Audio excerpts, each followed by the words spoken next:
अच्छा, कभी आपने लोगों को देखा है जैसे भजन या कीर्तन में वो कैसे बिल्कुल खो जाते हैं, आंखें बंद होती हैं, हाथ उठे हुए, और कभी-कभी तो मतलब आंखों में आंसू भी होते हैं।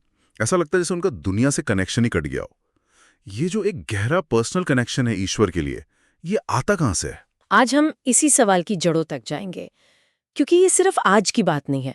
भारत के इतिहास में एक पूरा दौर था जब लोगों ने, आप कह सकती हैं, तयशुदा तरीकों को किनारे रखकर भगवान से एक सीधा इमोशनल रिश्ता बनाने की कोशिश की। सही कहा। इसी दौर को हम भक्ति और सूफी आंदोलनों के नाम से जानते हैं। सही कहा। और हमारी आज की ये जो पूरी बातचीत है वो असल में एनसीईआरटी की इतिहास की किताब के एक चैप्टर पर बेस्ड है, ईश्वर से अनुराग। हाँ, तो हमारा मकसद है इस चैप्टर को अच्छे से समझना।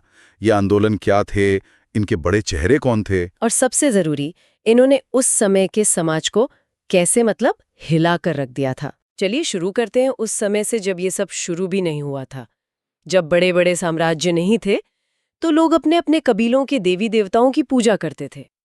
लेकिन जैसे जैसे शहर बसे, व्यापार बढ़ा, साम्राज्य फैले। हाँ, तो नए नए आइडियाज भी सामने आने लगे। जैसे एक आइडिया ये था कि हम सब जन्म और पुनर्जन्म के एक एक लंबे चक्कर में फंसे हुए हैं। और दूसरा कि जन्म से ही कोई ऊंचा होता है, कोई नीचा। बिल्कुल, मतलब अगर आप एक ऊंची जाति में पैदा हुए हैं तो आपको समाज में कुछ खास अधिकार मिलेंगे। और ये विचार बहुत से लोगों के लिए बेचैन करने वाले थे। उन्हें लगता होगा कि क्या हमारी किस्मत जन्म से ही तय हो जाती है। वही तो। और इसी बेचैनी ने कई लोगों को बुद्ध और जैन धर्म की तरफ खींचा। वहां एक उम्मीद थी कि आप अपनी कोशिशों से, अपने कर्मों से इन भेदभाव को मिटा सकते हैं। लेकिन कहानी में एक और मोड़ आता है ना? बिल्कुल। इसी समय भगवद गीता में दिया गया एक और विचार बहुत तेजी से लोकप्रिय हो रहा था। एक परमेश्वर का आइडिया। एक सर्वोच्च ईश्वर का। हाँ, एक ऐसा ईश्वर जिसे अगर कोई सच्चे दिल से, भक्ति से याद करे तो वो उसे हर बंधन से मुक्त कर सकता है। ये एक बहुत शक्तिशाली विचार था। और इसने तो बाद में हिंदू धर्म का पूरा रूप ही बदल दिया। शिव, विष्णु, दुर्गा की पूजा मुख्य हो गई। लेकिन सबसे बड़ी बात ये थी कि भक्ति का ये रास्ता सबके लिए खुला था। सबके लिए, चाहे आप अमीर हों या गरीब, पुरुष हों या महिला, किसी भी जाति के हों। और यहीं से बात दिलचस्प होनी शुरू होती है। 7वीं से 9वीं सदी के बीच दक्षिण भारत में भक्ति की एक जबरदस्त लहर उठी। दो बड़े ग्रुप सामने आए। नैनार, जो शिव के भक्त थे, और आलवार, जो विष्णु के भक्त थे। और सबसे क्रांतिकारी बात तो ये थी कि ये कोई ब्राह्मण या ऊंची जाति के संतों का आंदोलन नहीं था। नहीं, बिल्कुल नहीं। यही इसकी सबसे बड़ी खासियत थी। ये संत हर जाति से आते थे। इनमें पुलैयार और पानार जैसी जातियों के लोग भी शामिल थे, जिन्हें उस समय अस्पृश्य माना जाता था। एक मिनट, आप कह रही हैं कि इन संतों में अस्पृश्य मानी जाने वाली जातियों के लोग भी थे? उस जमाने में ये कैसे मुमकिन हुआ? ये एक बहुत बड़ा सवाल है। और सच तो ये है कि समाज ने इसे आसानी से स्वीकार नहीं किया। इन संतों ने सीधी चुनौती दी थी। उन्होंने बौद्धों और जैनियों की भी आलोचना की और कहा कि मोक्ष का रास्ता कठोर तपस्या नहीं, बल्कि शिव या विष्णु के प्रति गहरा अटूट प्रेम है।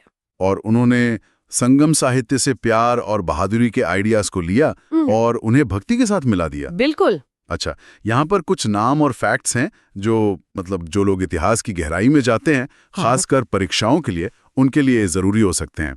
नैनारों की संख्या 63 थी। हाँ, जिनमें अपार, समंदर, सुंदरार और माणिक्यवा सागर सबसे मशहूर हैं।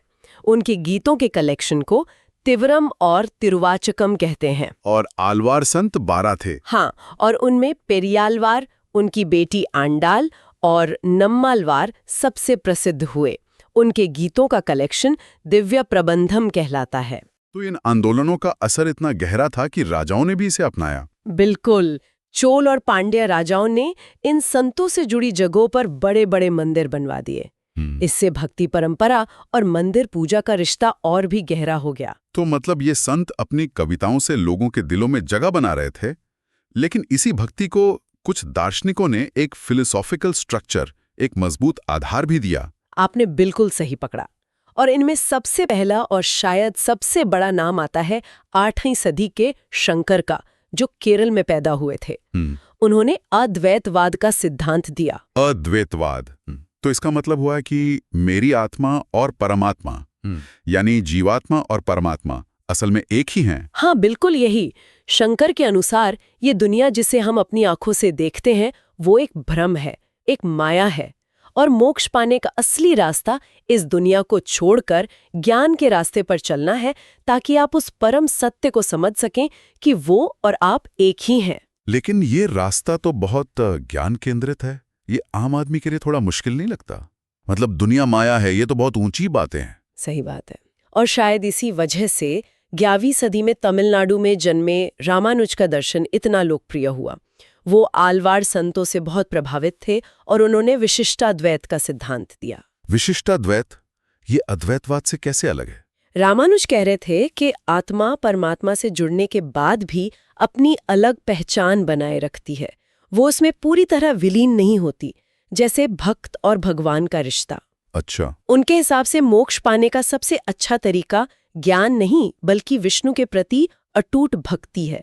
ये एक ऐसा विचार था जिससे हर कोई जुड़ सकता था। तो हमारे पास अब दो रास्ते हैं, एक शंकर का ज्ञान मार्ग, दूसरा रामानुज का भक्ति मार्ग। लेकिन क्या सब लोग इस मंदिर आधारित भक्ति से भी खुश थे? नहीं, बिल्कुल नहीं। इसी की प्रतिक्रिया में कर्नाटक में एक और जबरदस्त आंदोलन शुरू हुआ, बसवन्ना का वीर शैव आंदोलन। अल्लामा प्रभु और अक्का महादेवी भी उनके साथ थे। बिल्कुल।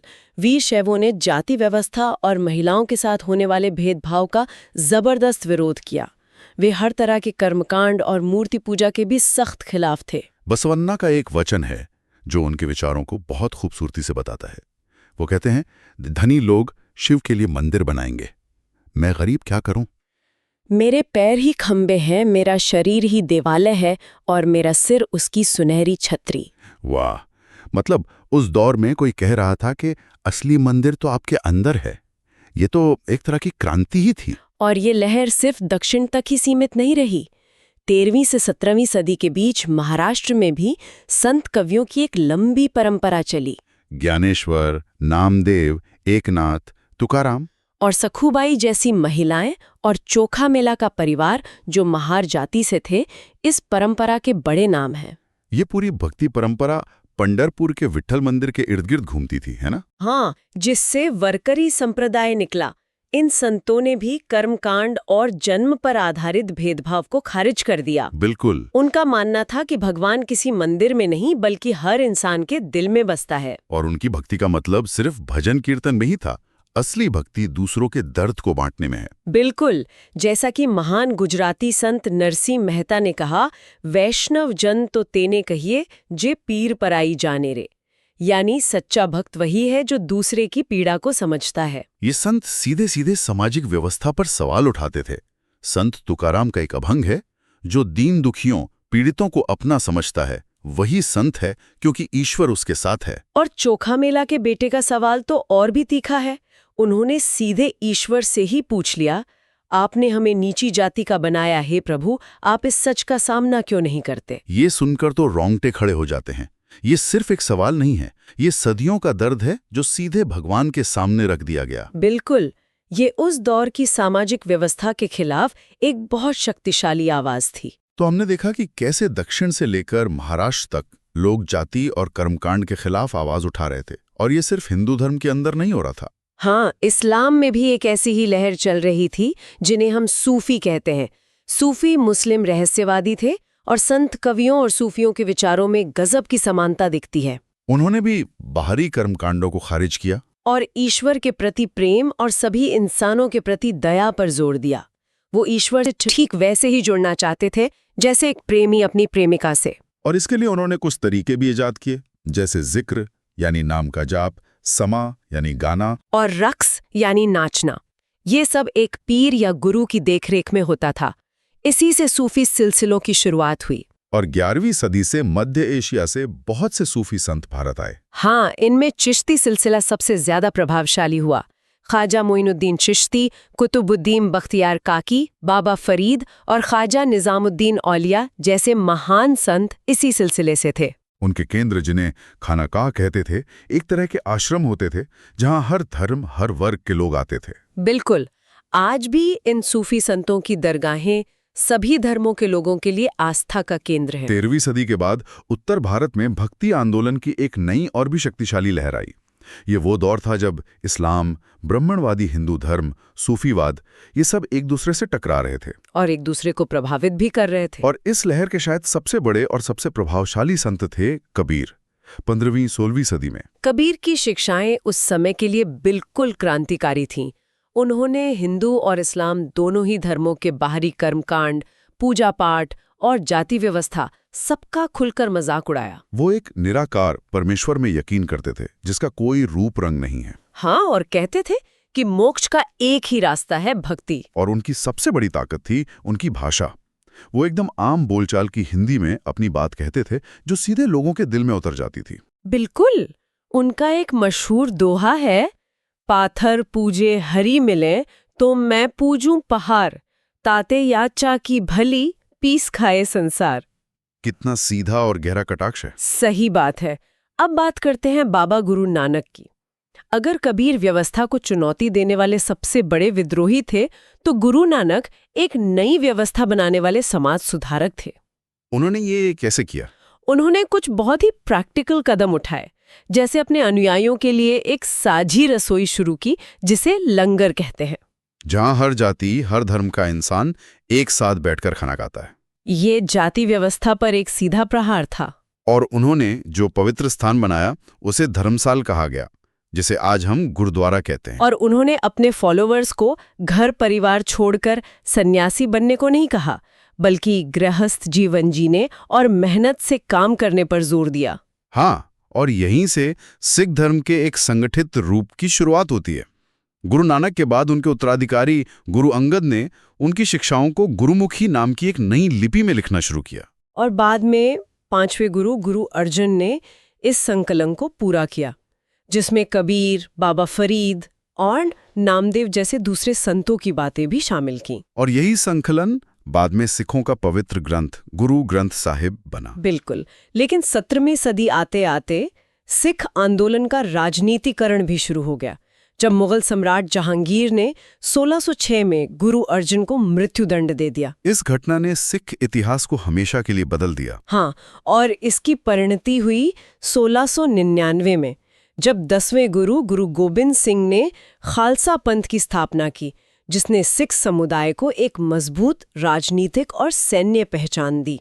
तो अगर हम इस पूरी बातचीत को समेटें, तो भक्ति और सूफी आंदोलनों ने उस समय के कठोर सामाजिक नियमों और मुश्किल कर्मकांडों को सीधी चुनौती दी। और उन्होंने क्षेत्रीय भाषाओं, संगीत और कविता का इस्तेमाल करके भगवान के साथ एक पर्सनल, इमोशनल रिश्ता बनाने पर जोर दिया। इसी वजह से वो आम लोगों, खासकर किसानों, कारीगरों और तथाकथित निचली जातियों के बीच इतने लोकप्रिय हुए। बिल्कुल। उन्होंने भारत की संस्कृति, संगीत और साहित्य पर एक बहुत गहरी छाप छोड़ी, और समानता, प्रेम और दया के उनके विचार आज भी उतने ही जरूरी हैं जितने तब थे। इस पूरी चर्चा से एक बहुत ही दिलचस्प सवाल मेरे मन में आ रहा है। हमने देखा कि कबीर और गुरु नानक जैसे संतों ने उस समय के धर्मों को लगभग पूरी तरह खारिज कर दिया और एक नया रास्ता बनाया। हाँ, वहीं तुलसीदास और सूरदास जैसे दूसरे संत भी थे, जिन्होंने मौजूदा मान्यताओं को स्वीकार किया, लेकिन उसे इतना सरल और भावनात्मक बना दिया कि वो हर किसी तक पहुंच गया। ये सोचने वाली बात है कि इतिहास में अलग-अलग समय पर समाज को बदलने के लिए ये दोनों रास्ते, व्यवस्था के भीतर से सुधार करना और व्यवस्था को बाहर से चुनौती देना, इतने शक्तिशाली क्यों बन जाते हैं? इस सवाल का जवाब शायद हमें अपने आज के समाज को समझने में भी मदद कर सकता है।